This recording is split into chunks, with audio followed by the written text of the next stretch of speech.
What's good, sports gamers? And with the release of the patch today for Madden 18 that now lets us have custom audibles, it honestly opens up so many playbooks for use that otherwise were trashed because of the stock audibles it gave us. And with this video, I'm going to show you one of my favorite sets and audibles that otherwise wasn't possible without making a custom. Alright, let's get it.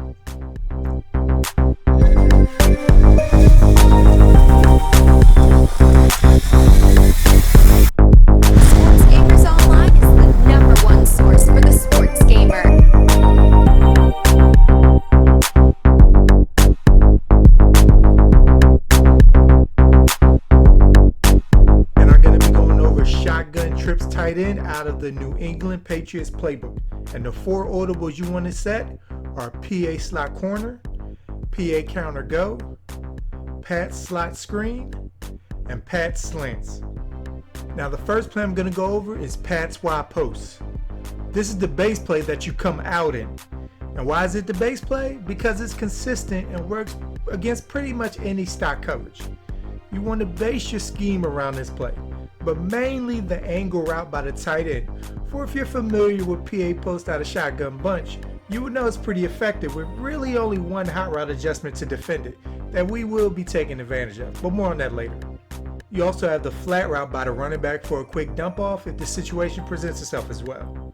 Now on the opposite side, we have the two in routes and the deep post corner by the other slot receiver. The only hot route we're going to make is to send the middle receiver on a whip route. And the goal in doing that is to use him as a decoy to occupy defenders, to free up the outside receiver on his in route and the receiver running the post corner.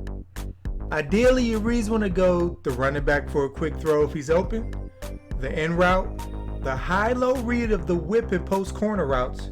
With these two routes, you don't want to look at either route as much as you want to focus on the outermost defender towards that sideline. If there isn't one, it's an easy pitch and catch to the whip route. If there is, read which receiver he's favoring and throw to the other. Now if it isn't clear who he's favoring and you aren't comfortable throwing to either, move on to the last read, which is the tight end on the angle route across the middle. Now if your opponent is getting pressure on you and you want to block your running back, that's fine. The only thing that changes is your dump off is removed. So it's really how you want to adjust to the blitz. Every throw is pretty basic, but the post corner route by the inside receiver. Once he breaks to the outside, you want to bullet pass to the sidelines, then immediately user him and cut directly to the sidelines to cut off the pass. I would recommend getting into practice mode and playing offense only with this route until you have it down if you struggle with it at first. It's not the best versus man coverage, but has quick options in the running back to the flats if you didn't block him, and the in route. Now the post corner and the tight end route depend on where the man defender is coming from, because sometimes they'll be wide open and the next play smothered because of where the defender was positioned. And to get zone coverages, you're working a high-low read on the outside defender with the whip and post corner, and down the middle with the in and angle route, with the back as a quick bailout if there.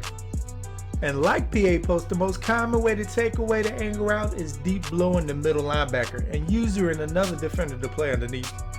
And we're going to take advantage of that to keep the angle route uncovered, or take advantage of such an adjustment, and to keep the remaining routes in the play free from other high route adjustments and such with the next few plays I'm about to go over. Next play I'm going to go over is PA counter go. And the hot routes are to fade the tight end and drag the triangle, or if you're on Xbox, wide receiver. And what it does is attack the opposite side of the field with a high-low read by the receiver previously running the whip route and the receiver who ran the post corner.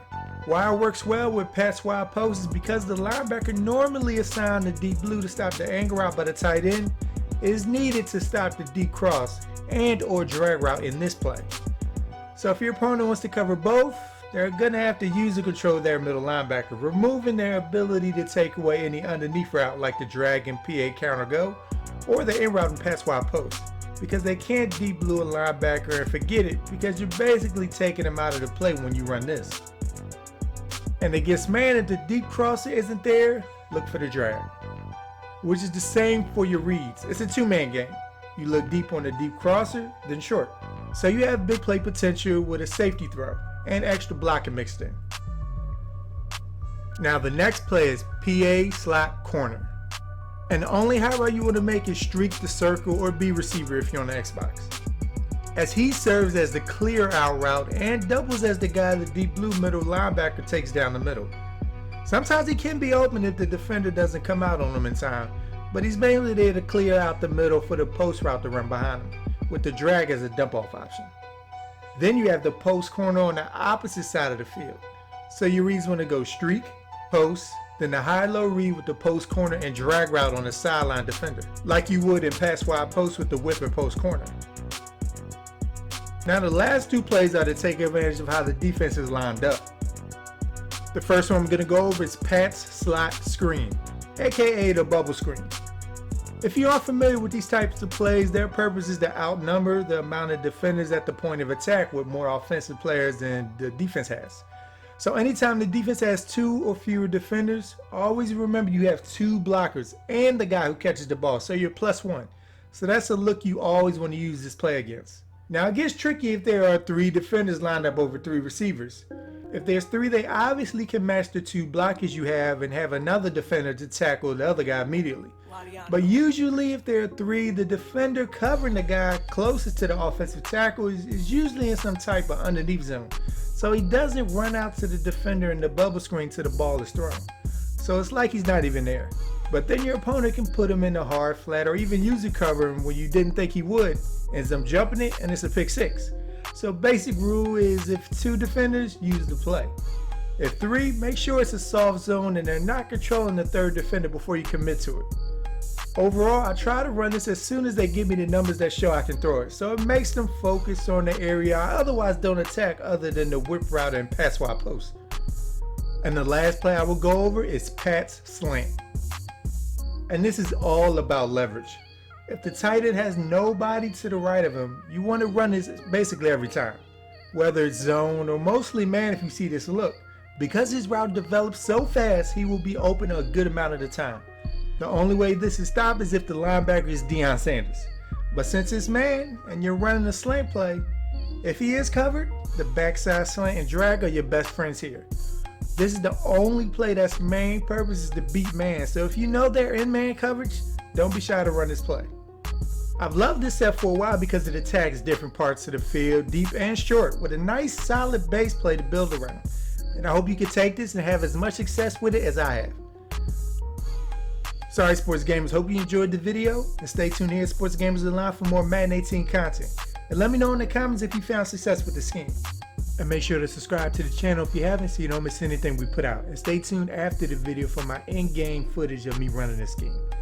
I'm Chris, thank you all for watching and be good y'all.